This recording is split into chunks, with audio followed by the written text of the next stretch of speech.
నమస్తే, నా పేరు Shivaji. Welcome to our channel. Jaganmohan Reddy గారు నిన్న నెల్లూరు పర్యటన అయితే వెళ్ళారు. అక్కడ జైల్లో కాకాని గోవర్ధన్ రెడ్డి గారిని అయితే పరామర్శించారు. కాకాని గోవర్ధన్ రెడ్డి గారు ఏమైనా ఉయ్యాలవాడ నరసింహారెడ్డి అనుకునేరు.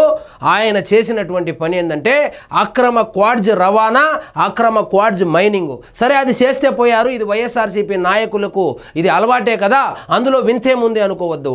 కానీ ఆయన అక్రమంగా, అదేవిధంగా నిషేధిత పేలుడు పదార్థాలు మోతాదుకు మించి ఆ మైన్స్లో వాడడంతో చుట్టుపక్కల ఉన్నటువంటి ఎస్సీ ఎస్టీ సామాజిక వర్గాలకు చెందినటువంటి వాళ్ళు, ఆ కుటుంబాలు ఏవైతే ఉన్నాయో, వాళ్ళ ఇల్లు ఏదైతే ఉన్నాయో అవి ఆ పేలుడు శబ్దాలకు అవి కదిలిపోతూ ఉంటే వాళ్ళ గోడు వినిపించుకోవడానికి కాకాని గోవర్ధన్ రెడ్డి మీ దగ్గరికి వెళ్తే ఆయన ట్రాన్స్జెండర్లతోనూ మరియు రౌడీ షీటర్లతోనూ కొట్టించినటువంటి చరిత్ర ఉన్నటువంటి కాకాని గోవర్ధన్ రెడ్డిని పరామర్శించడానికి 5 సంవత్సరాలు ముఖ్యమంత్రిగా పనిచేసినటువంటి ఈ జగన్మోహన్ రెడ్డి గారు, అదేవిధంగా ఎస్సీ ఎస్టీలు నా ఓటు బ్యాంక్ అని చెప్పుకునేటువంటి జగన్మోహన్ రెడ్డి గారు ఎస్సీ ఎస్టీలను రాక్షసుడులాగా వేధించుకొని తిన్నటువంటి కాకాని గోవర్ధన్ రెడ్డిని పరామర్శించడానికి నెల్లూరుకి వెళ్ళాడు. సో ఎస్సీ ఎస్టీ సోదరీమణులారా, ఒకటి గుర్తుపెట్టుకోండి, మీ సామాజిక వర్గానికి చెందినటువంటి కొంతమంది మీద ఈ కాకాని గోవర్ధన్ రెడ్డి ఎంతటి పైశాచికంగా అధికారంలో ఉన్నప్పుడు ప్రవర్తించాడో ఒక్కసారి నెల్లూరులో ఆయన నియోజకవర్గంలో కనుక్కొని తరువాత వైఎస్ఆర్సీపీకి ఒకవేళ సపోర్ట్ చేయాలంటే చేయండి. ఈ కాకాని గోవర్ధన్ రెడ్డి రౌడీ షీటర్లను పెట్టి, ట్రాన్స్జెండర్లు పెట్టి ఎస్సీ ఎస్టీ సామాజిక వర్గాలకు చెందినటువంటి మహిళలను, యువకులను నిర్దాక్షిణంగా కొట్టించాడు. వాళ్ళేం తప్పు చేశారంటే, అయ్యా మా గూడు కదిలిపోతా ఉంది, మీరు పెట్టేటువంటి పేలుడు పదార్థాల వల్ల గోడు వినిపించడానికి వెళ్తే దాడి చేపించాడు. అటువంటి రాక్షసుని కలవడానికి ఈయన నెల్లూరు పర్యటనకి వెళ్తాడు. ఇంకొకరిని కలవడానికి వెళ్ళాడు. ఆయన కొవ్వూరు మాజీ ఎమ్మెల్యే ప్రసన్న కుమార్ రెడ్డి ఏం ఘనకార్యం చేశాడంటే, ఆయనకు చెల్లె వరుస అయ్యేటువంటి ప్రశాంతి రెడ్డి గారి మీద నోరు పారేసుకున్నాడు. ఆ మాటలు నేను ఇక్కడ రిపీట్ చేయలేను, కానీ సభ్య సమాజం తలదించుకునేలాగా ఆ ఒక ఆడదని కూడా చూడకుండా మహిళ పట్ల అంత నీచంగా మాట్లాడినటువంటి ఒక నీచుణ్ణి కలవడానికి ఈయన జగన్మోహన్ రెడ్డి గారు ఒక హెలికాప్టర్ వేసుకొని మంది మార్బలంతో ర్యాలీగా వెళ్ళి పరామర్శకు వెళ్తాడు. సో ఈయనకు మహిళల పట్ల గౌరవం లేదు. ఒక మహిళను కించపరిచినటువంటి వ్యక్తిని పరామర్శించడానికి నెల్లూరుకి వెళ్ళాడు.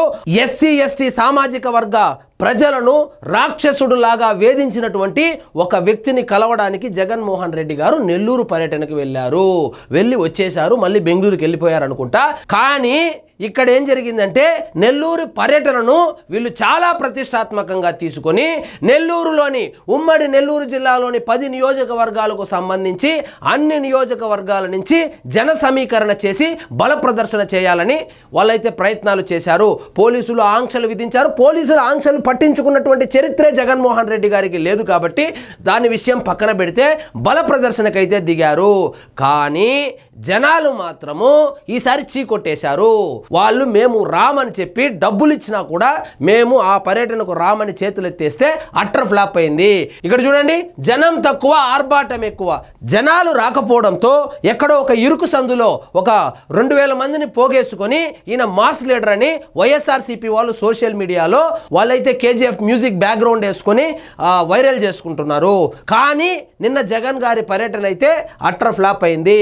అట్టర్ ఫ్లాప్ అవడంతో సాక్షి వాళ్ళు ఏం చేశారంటే విఎఫ్ఎక్స్ వాడి ఈయన బంగారుపాలెం పర్యటనకు వెళ్ళినటువంటి ఆ విజువల్స్ ఏదైతే ఉన్నాయో వాటిని నెల్లూరుకి వెళ్ళినటువంటి పర్యటనలో కలిపేసి విఎఫ్ఎక్స్ చేసి అడ్డంగా దొరికిపోయారు. దాని మీద కూడా సోషల్ మీడియాలో పెద్ద ఎత్తున ట్రోలింగ్ అయితే జరిగింది.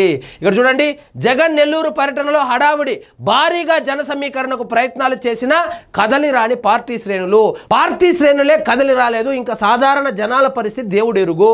రోడ్డుపై బైఠాయించి ప్రసన్న హంగామా. ఈ ప్రసన్న కుమార్ రెడ్డి జన సమీకరణ చేయడంలో విఫలమయ్యాడని ఎక్కడ జగన్మోహన్ రెడ్డి గారు తిడతాడోనని ముందుగానే రోడ్డు మీద కూర్చొని ఏదో కొంచెం షో అయితే చేశాడు. బారికేడ్లను పోలీసులను తోసేసి ముందుకు, హెడ్ కానిస్టేబుల్ కు గాయాలు.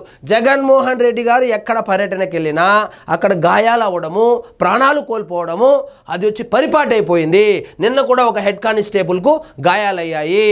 సో జగన్మోహన్ రెడ్డి గారి పర్యటనకు రక్షణ కల్పించడానికి వెళ్ళినటువంటి ఒక హెడ్ కానిస్టేబుల్ యొక్క తల కూడా పగలగొట్టారు వీళ్ళు. సో ఈ పర్యటన అట్టర్ ఫ్లాప్ అవడంతో జగన్మోహన్ రెడ్డి గారు వెళ్తూ వెళ్తూ నెల్లూరు నాయకులకు తలంటేసి వెళ్ళినట్లు కూడా తెలుస్తుంది. నేను చెప్పిన పనేంది, మీరు చేసిన పనేంది, ఈ జన సమీకరణ ఏంది, మనం చాలా బలంగా ఉన్నాము నెల్లూరులో అనుకుంటారు కదా, మరి జన సమీకరణలో ఎందుకు విఫలమయ్యారు, ఎందుకు కదా మనము 0 సీట్లు తెచ్చుకునింది నెల్లూరులో.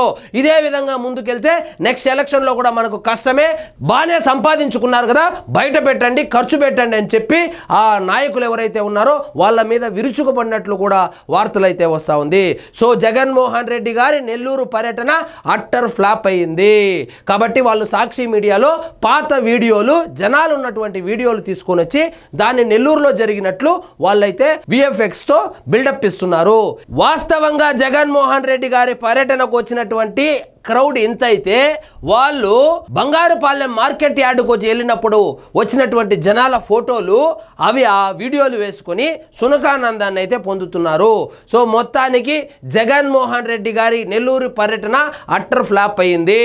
సో ఒక నెల్లూరు పర్యటనే కాదు, నెల్లూరు పర్యటన తరువాత జగన్మోహన్ రెడ్డి గారు పెట్టినటువంటి ప్రెస్ మీట్ కూడా అట్టర్ ఫ్లాప్ అయింది. ఆ ప్రెస్ మీట్ లో జగన్మోహన్ రెడ్డి గారు అధికారం కోల్పోయామన్నటువంటి ఫ్రస్ట్రేషన్తో ఎక్కడ అరెస్టు కాబోతున్నాము అనేటువంటి భయంతో నోటికొచ్చింది చెప్పేశాడు. అప్పుడెప్పుడో చిన్నప్పుడు పెద్దిరెడ్డి రామచంద్రారెడ్డి గారికి చంద్రబాబు నాయుడు గారికి ఏదో తగాదాలు ఉన్నాయని ఆ తగాదాలను మనసులో పెట్టుకొని ఇప్పుడు పెద్దిరెడ్డి మిథున్ రెడ్డిని అరెస్ట్ చేశారని చెప్పి ఒక ఫ్యాబ్రికేటెడ్ స్టోరీ ఒకటి చెప్పాడు. దాన్ని జనాలైతే నమ్మే పరిస్థితి లేదు. ఎందుకంటే పెద్దిరెడ్డి రామచంద్రారెడ్డి గారి మీద చంద్రబాబు నాయుడు గారు కక్ష తీర్చుకోవాలని అనుకుని ఉంటే ఆ కాలంలోనే చంద్రబాబు నాయుడు గారు మంత్రిగా ఉన్నారు, 4 సార్లు ముఖ్యమంత్రి అయ్యారు. ఎప్పుడో కక్ష తీర్చుకునే వాళ్ళు, కక్ష తీర్చుకునే ఉద్దేశమే ఉంటే డైరెక్ట్ గా జగన్మోహన్ రెడ్డి గారిని లోపలేస్తారు కానీ ఈ పెద్దిరెడ్డినో మిథున్ రెడ్డినో చిన్న చేపలను ఎందుకు లోపలేస్తారు? పెద్ద తిమింగలాన్నే లోపలేస్తారు కదా. సో చంద్రబాబు నాయుడు గారు కక్ష సాధించాలంటే ఫస్ట్ అరెస్ట్ చేయాల్సింది జగన్మోహన్ రెడ్డి గారినే కదా. ఈ చిన్న లాజిక్ కూడా మిస్ అయితే ఎలా? సో ఇదండి ఈరోజు మన టాపిక్. మీకు ఈ వీడియో నచ్చినట్లయితే లైక్ చేయండి, షేర్ చేయండి, ఛానల్ మాత్రం సబ్స్క్రైబ్ చేసుకోవడం మర్చిపోవద్దు.